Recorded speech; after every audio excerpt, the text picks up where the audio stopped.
So if your players are anything like mine, your players love magic items, but you also have the concern that you don't want them to become too powerful. You don't want to constantly be giving them +1, +2, +3, +4 weapons. Oh, hello. Otherwise they'll become ridiculously overpowered way too quickly, but you'd still like to give them something. Ideally something fun that they can't turn into a game-breaking item. I've spent the last 2 months going through Reddit, various forums, and tracking down some interesting magical items for people to use in their games. And I've given most of them to my players, and so far they've only managed to abuse half of them. But when you kill that dragon, when you get to its hoard, you want cool stuff in there, and gems, gold, and expensive furniture only go so far.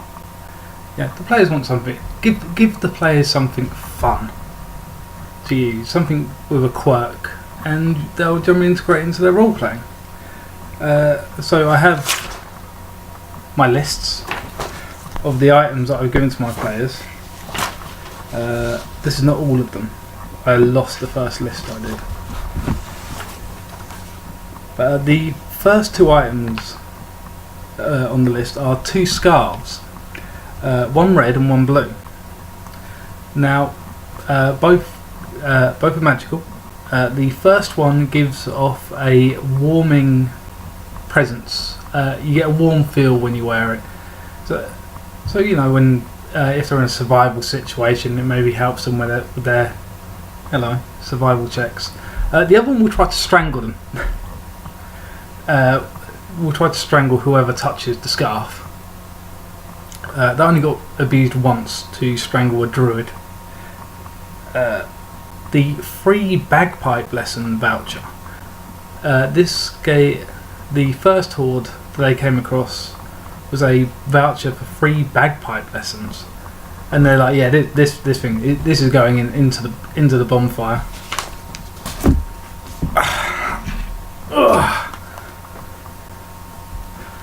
Can you sit still for 2 seconds? This is going into the bonfire, and this became a running gag for my players. And in the next horde they came across, there was another voucher for free bagpipe lessons, and this one was magical.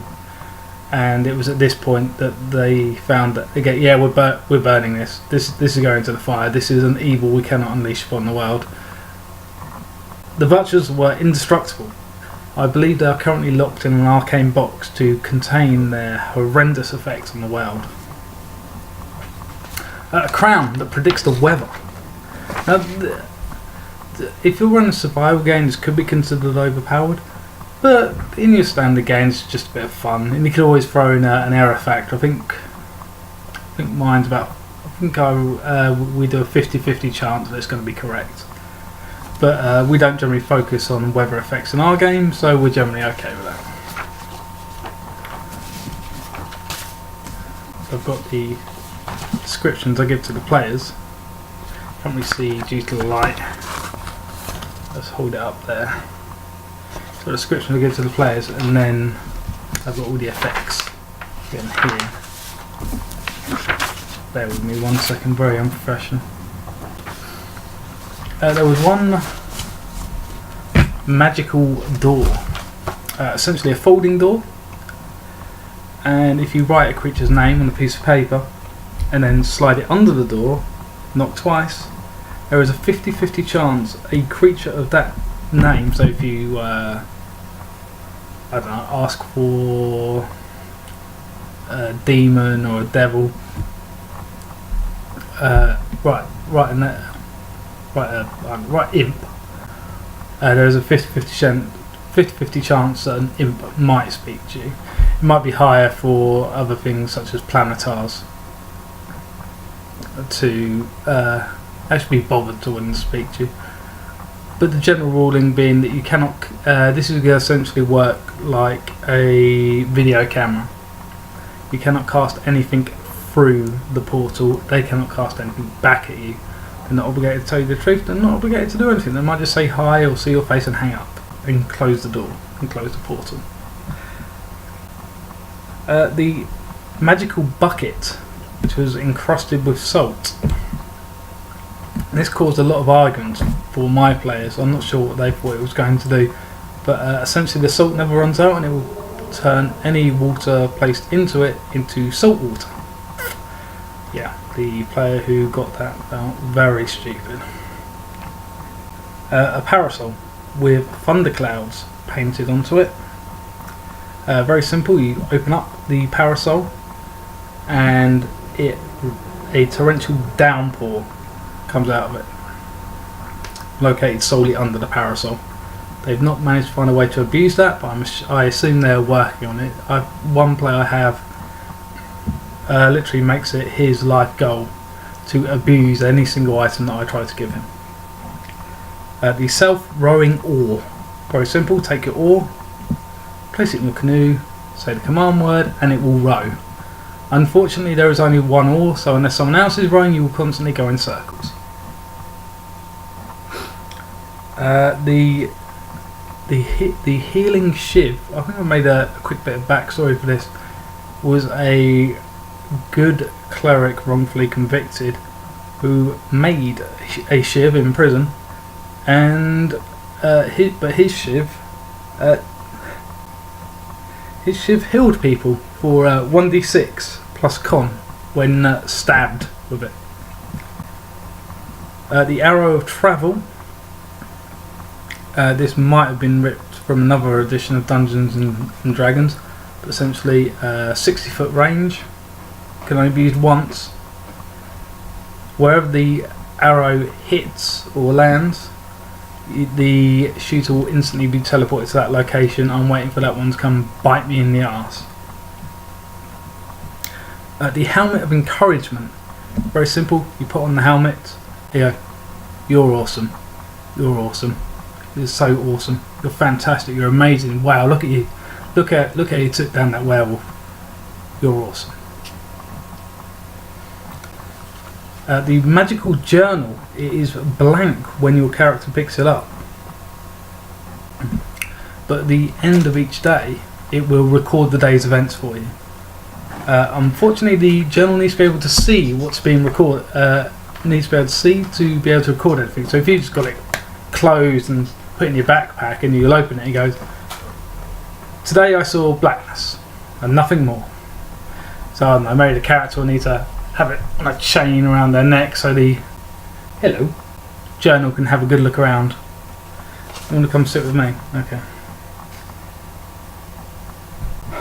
The ring of teleportation. This is the trolley item. It will when you put it on, it will instantly teleport the ring, but not the wielder. The player is very upset when I gave them that.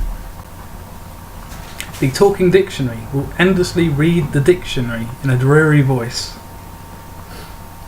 The necklace of theme. When you do something awesome or enter a room, your theme music plays, but only you can hear it. I believe one of my players has the 118 theme tune. Da na na na na na da na na da na na.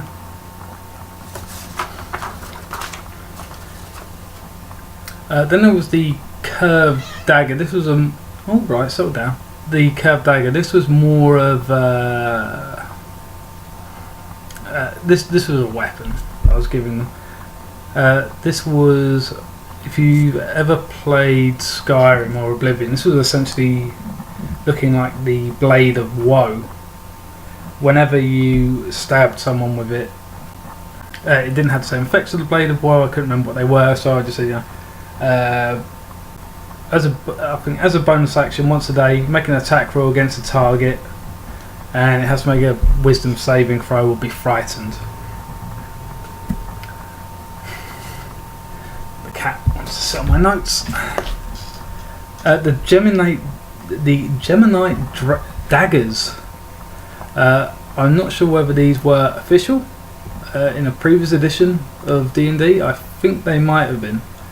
But I love these items. I gave this to a group I managed, I ran for online a couple of weeks ago, and they loved this item. It's a pair of silver daggers, and they're always forged in pairs. They come as a set. Essentially, if I can find something. These are your 2 daggers. Right, you take this dagger, you slide it under the locked door. You look into the other dagger, and you can see what's reflected in this dagger. Excellent for looking for traps, and the players love this. I've given them to my main group, but unfortunately he's got a +5 rapier, so he's not really caring for a couple of daggers. So I felt great about having my time wasted. When you put a lot of effort in and go, oh yeah, this is cool, I love this. Nope, don't want to use that. The necklace of amplification. Essentially, you put it on, and it will make your voice 3 times louder. Great for the loudmouth in your party. And in a universe lacking a megaphone,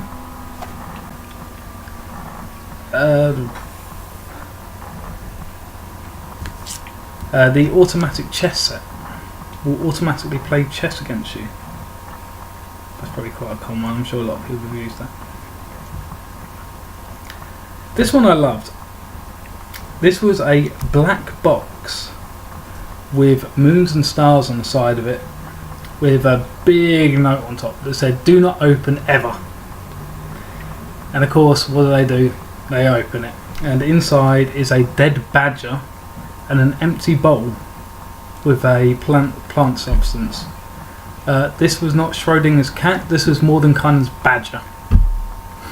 So yeah, in jokes, they got a good laugh out of that. And one of the ones that I'm surprised I really liked that I just threw in was the E2Z guide of the EZ guide to language, and this essentially would teach the player one random language that they didn't already know. Actually, I think I let the player pick. You know, I think that was the only thing he wanted out of the horde. I just want the book that teaches me the language. Okay, it seems a bit harsh if he just wants that, because there were some other things in there. It seems a bit harsh not to let them pick the one they want if they just want that, because all the other players were fighting over what was there, and all he wanted was the one thing. So I thought, okay, reward your good behaviour. You can have the language you like.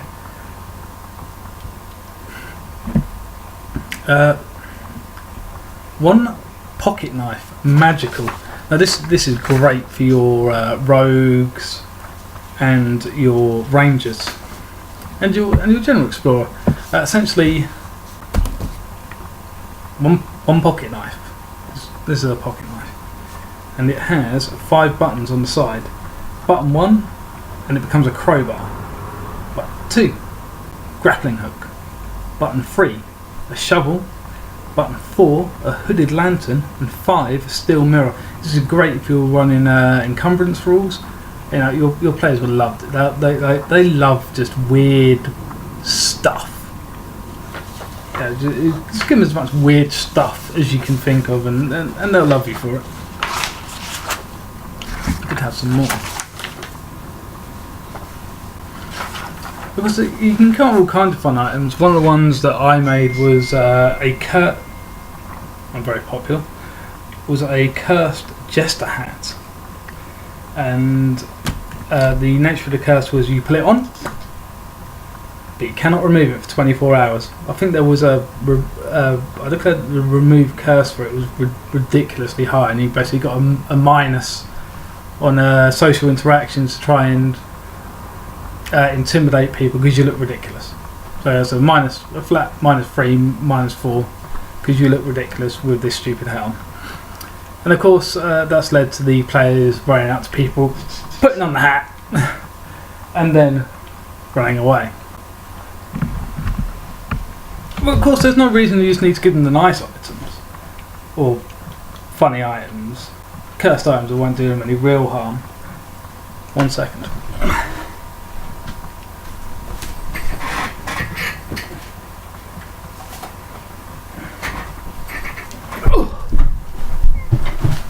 These are actually my notes for our next session. Having the players break into a high security prison, where essentially they put all of the evil shit in the world, the worst cursed items, the worst wizards. Think Alcatraz, and you'll get what I'm going for. The necklace of the unbridled heart. Everyone you meet of opposite gender makes a DC 25 wisdom saving throw. If they fail, they fall madly in love with you, obsessively stalking and probably getting a little bit murdery, either you or each other.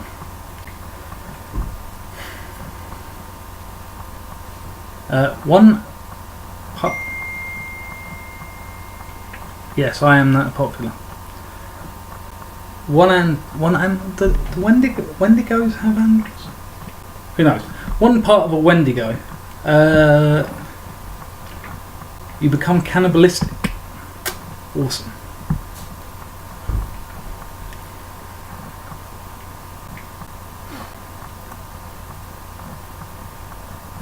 Hasten to the grave ring. You can cast haste 3 times a day, but when used, you age by 1. That doesn't seem right. I think I rolled it as 2d20 years, and if you do not put that might sound quite harsh, especially for a human. At 2d20, the character I'm probably expecting is going to pick it up, because they will grab anything and put it on and go, what's it do? That's how the players got transformed into miniature chess pieces one time. You might think that seems harsh. 2d20 years, you roll it on, there's 40 years. The character age is 22 or 23. And their age suddenly 63 years, but this is a magical prison. This is where they hold the worst things. And there will be fair warning that, dude, you might not want to touch everything. If you still insist on touching everything, but you've been warned beforehand, well then, enjoy your arthritis.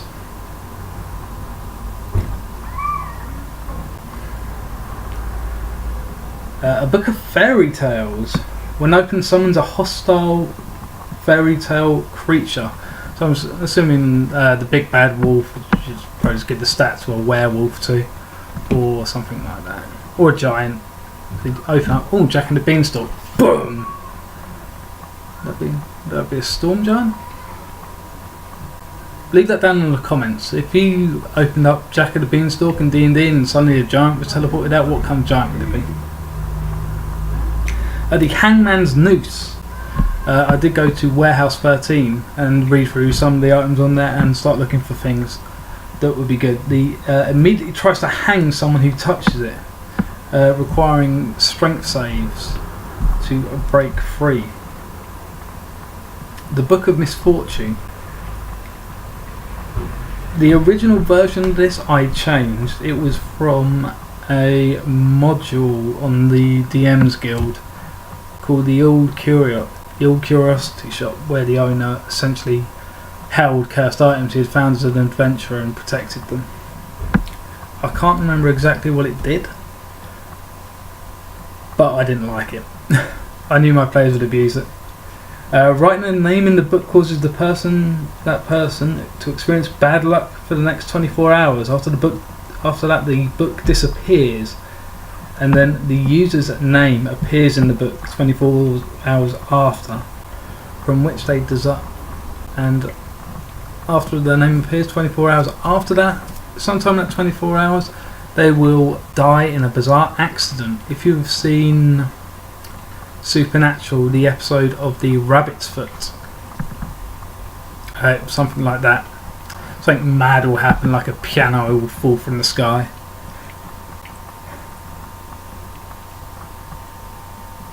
The malfunctioning deck of illusions. Essentially a standard deck of illusions, but when you roll to to find out what kind of monster it is. Turns out it's a real one. Of course, magic items the players will love, but just fun things if you run a less serious game, like me. Some of the great ideas that I got given were funny books to give the players with funny title names. I have them in one of these pieces I played them. A selection of books: Human Tales for Fairies, Moby Dragon, Gone with the Wind Elemental, Humans and Houses, the RPG game for dragons, and 50 Shades of Grey Dragon. Post your own ideas down below in the comments. Well, I hope you found this useful on some of the interesting things I found scouring Reddit. And yeah, have a good day.